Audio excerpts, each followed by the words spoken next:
Good morning, everybody. I hope you all had a wonderful giving of thanks over last week or whatever it was. Yeah, dude, I made the best steaks I've ever made.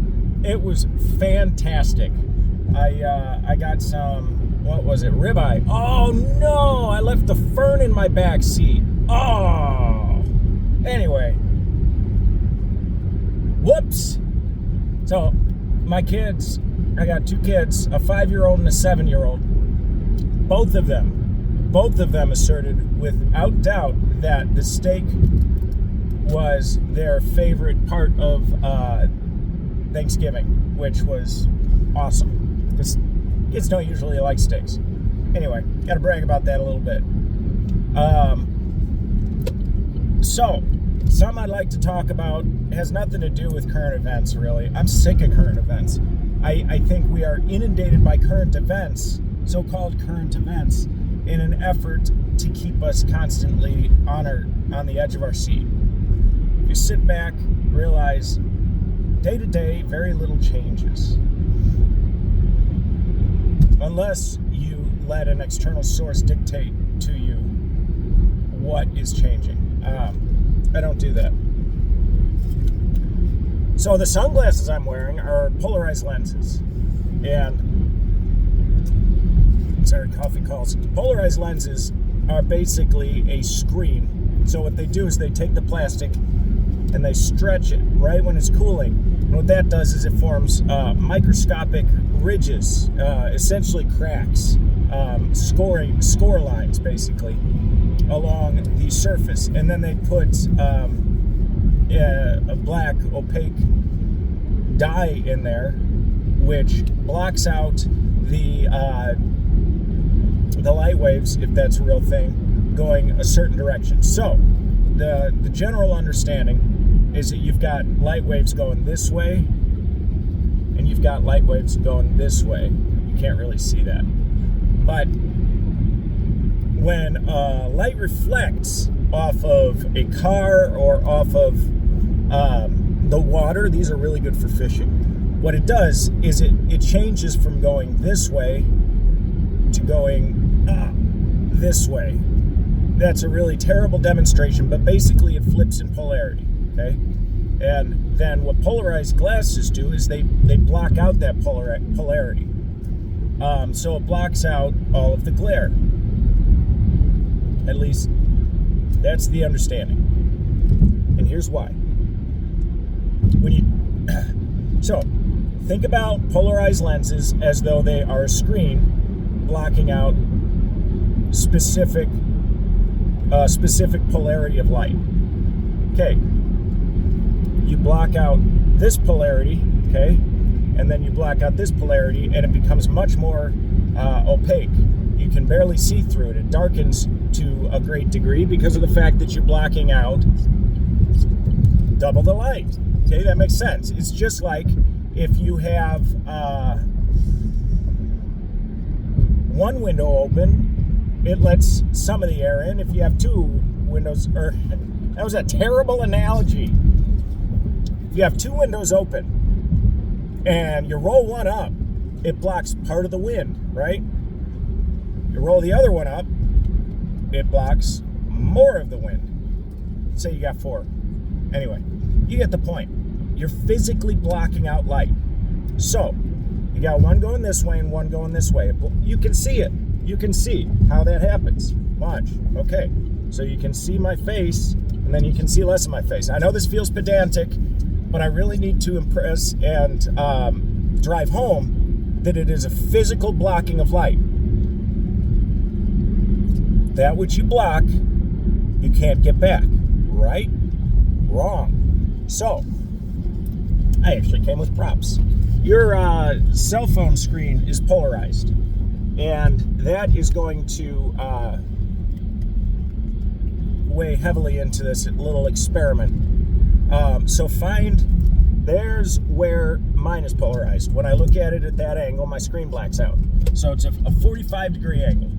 So you got these going horizontal, these going vertical. It blocks out most of the light when I do that. However, it's amazing. This is amazing. When you put a third one at an angle to the other two, it lets light in as though that light was never blocked out. I'm explaining this poorly. So you got all the light coming through this one, okay? Or hitting this one. You've got all the light hitting this one, half of the light not getting through. And then I block out the other half of the light by putting it at a 90-degree angle. Then you find a third one. I could actually just take a polarized lens out and put it at another angle. It brings that light back. That's impossible. That's impossible. You can't bring back that which you've already blocked. And that is the understanding of polarized lenses. And that opens up whole realm of quantum questions as to how that would happen. I think that's amazing.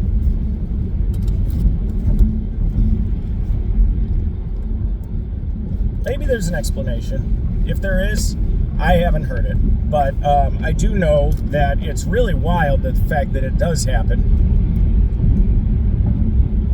And it's something you can demonstrate easily.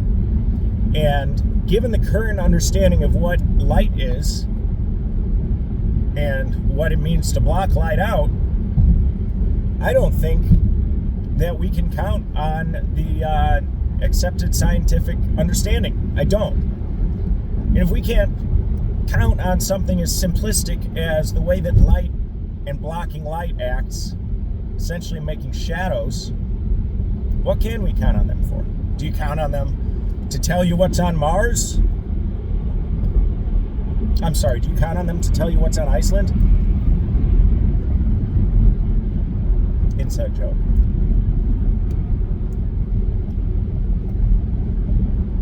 I would like to do a little experiment. I have had somewhat of an unsettled life. And I would like to see how effectively I can change that simply by using affirmations. And I would like to see how effectively group affirmations work. Use me as your as a guinea pig, so to speak. I believe, and there we go. It starts with that. I believe. I am. This is rambling. You don't have to listen to all of this. You can just cut it off. What I really wanted to discuss is how amazing life is. I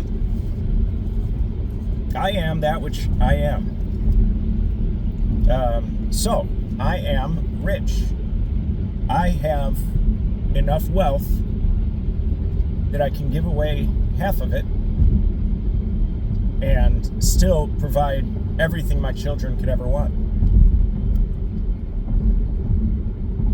I have a happy family with a 4-bedroom household, or a 4-bedroom home. I know I get a few viewers, and I know a lot of you are kind, and I would like to see how effectively we could change my life. I believe my children deserve it. I'm putting in hard work. Let's see what the universe can do. Let's see what God can do.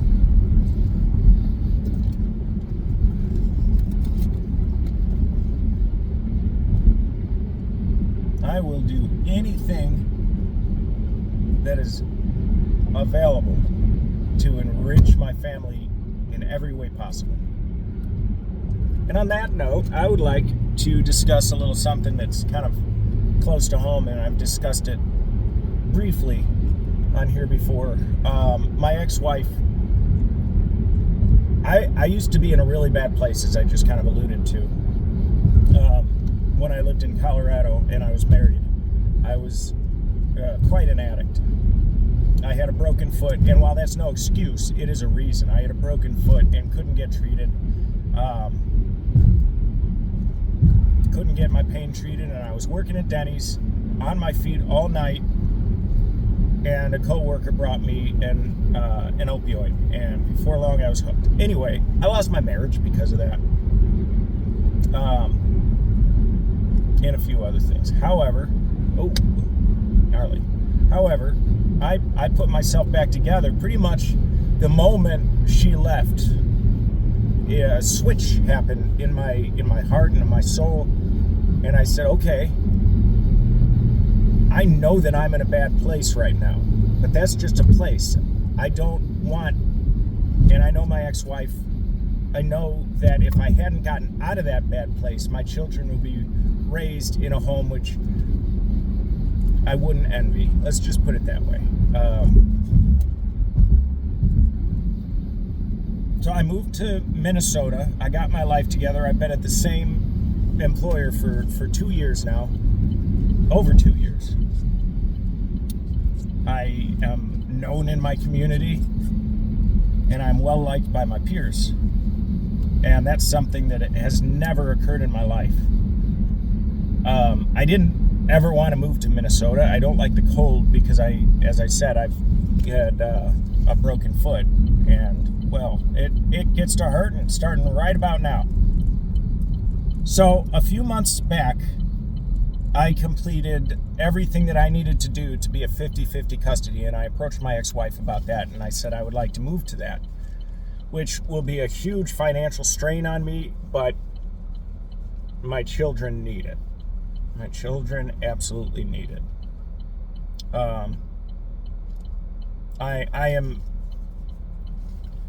I am their emotional parent. I am their parent emotionally, I should say. Anyway, so I asked my ex-wife about it, and she said nothing. And that's typical because at every point of the step-up process, I have had to fight with my money, with my mouth, and with my entire being to get what was promised to me. This isn't a court order. I had to do X, Y, and Z, and then I'd be at 50-50 on a graduated schedule. I completed all of that. And I did better than, I think, most. I'd say about 85% of my peers in my situation would have done. Most of my friends are dead, and here I am, a successful, non-drug addicted man who lovingly parents his 2 children. I'd give me 50-50. Anyway, it's been a fight. I'm not resentful about it, but I am concerned because then my ex-wife came up with this idea that she wanted to move to Arkansas, to a town of 128 people. Mind you, my children are in a really high-performance Catholic private school here in Minnesota. And she wants to put them in a public school in the middle of nowhere in Arkansas where everybody is basically her husband's family. And she wants me to move there, being the ex-husband that her current husband doesn't like. That seems really safe. At first, I was all for it. I don't like Minnesota, as I said. I think it's expensive. I don't like the politics here, or I should say the values here. Politics has little to do with it. But then the more I read about Friendship, Arkansas, the less I liked. I mean, it's just a dead end. It's a dead end in pretty much every way imaginable.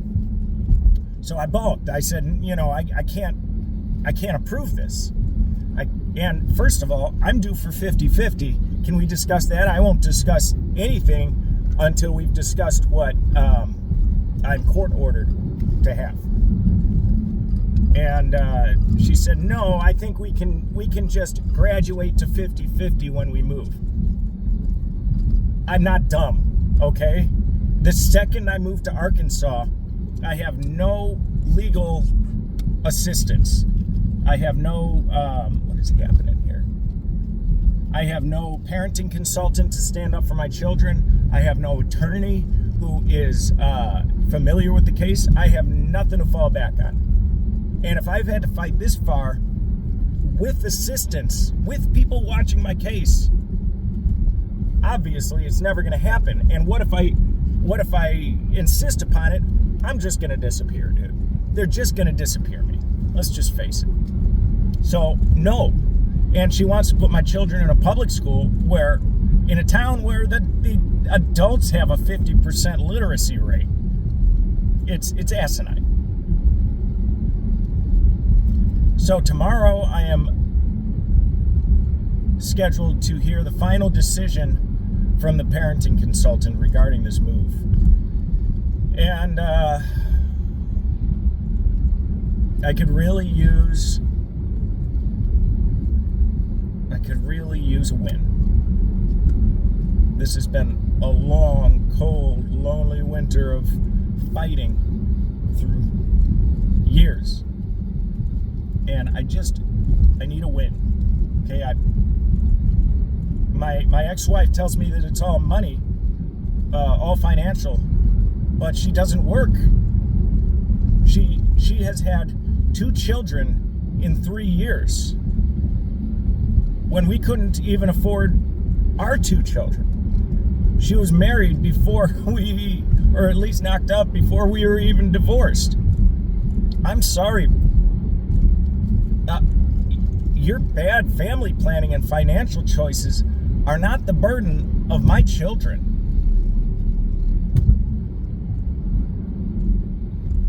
My 2 children, I know every parent thinks that their kid's the smartest kid in the world. I hear from everybody that they are so advanced for their age. My son can read novels, and he's in second grade. He can read anything he wants to read, and he's in 2nd grade. He reads large medical words and then can understand what they mean. He's smart. And he understands concepts. My daughter's 5, so, she's getting there.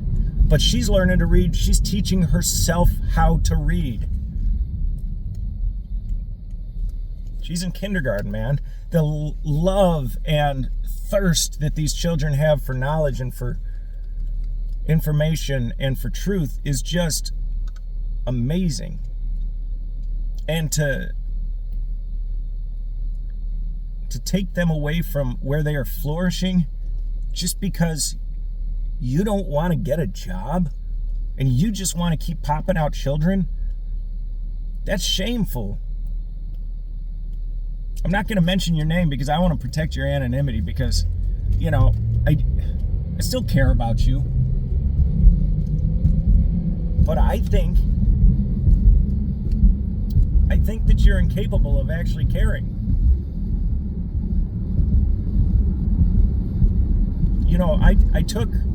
I'm still taking all of this time since we got split daily to improve my every facet of my being.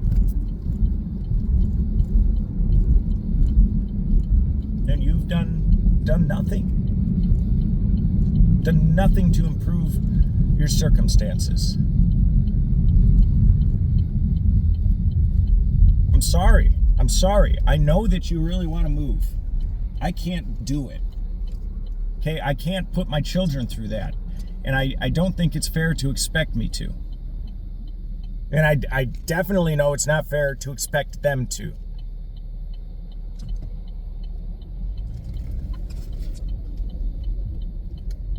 I need a win tomorrow. I don't know how I'm going to pay for their school, because I'm pretty sure that the second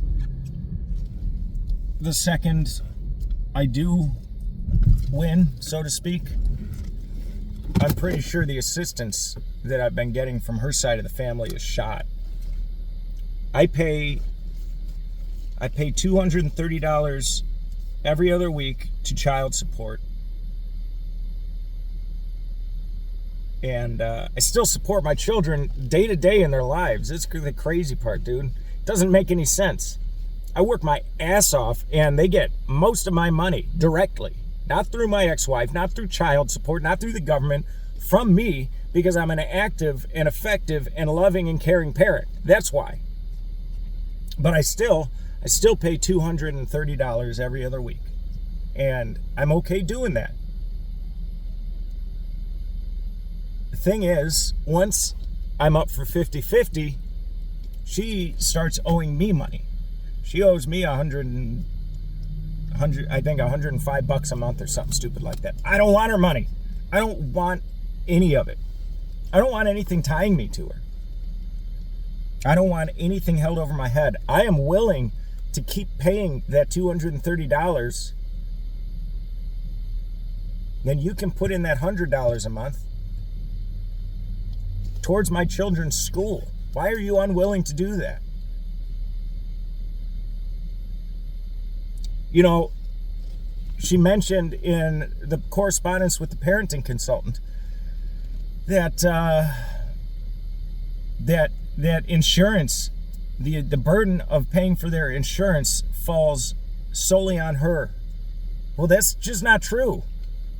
Every time my insurance has been up for renewal, I've offered to put my kids on my insurance, which is good Blue Cross Blue Shield insurance, where she has Medicaid.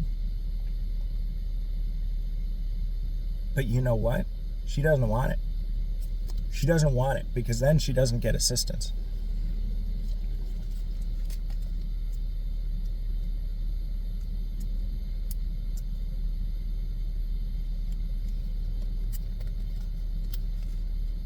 I had to get my life together to show contrast.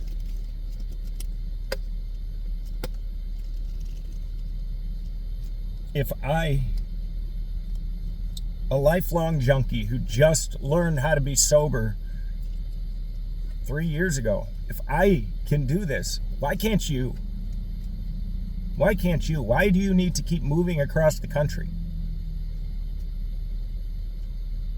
Why do you keep wanting to drag your whole family across the country? Why don't you just plant somewhere? Your parents live right down the street from you. You say you got a built-in babysitter down in Arkansas. You got a built-in babysitter here too. If not your parents, me. But you don't want that. You want to be able to do nothing. You want no responsibility. And I'm not here for that, Lauren.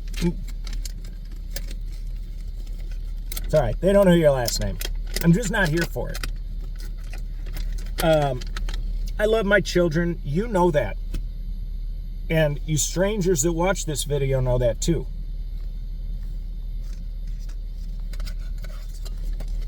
Today, the parenting consultant is going to be calling my children's school to get feedback from the principal there. In the last conversation I had with this man, he said, Brian, I know that you, or something to the effect of, I know you would do anything in the world to help your children, and I respect the hell out of that, or something to that effect. Doesn't matter. I'm not looking for praise. This isn't an ego thing. This is factual. The time of manipulation is over, okay? You can no longer let your words speak for you. It's time for actions to speak for you. I know you thought I'd be dead by now, or relapsed. You don't understand how important my kids are to me. You don't understand how important it is to me that my children are raised to be better than myself. And frankly, to be better than you.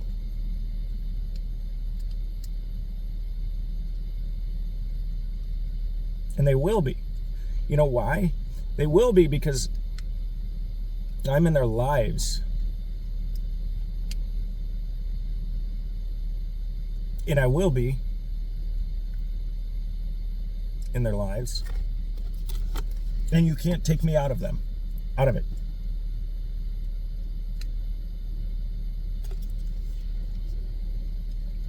I don't know why you're doing this, but please stop. Don't ruin our children. There's no justification. All right. Have a good day, everybody. Lauren, please. Damn. Sorry. You don't know her last name.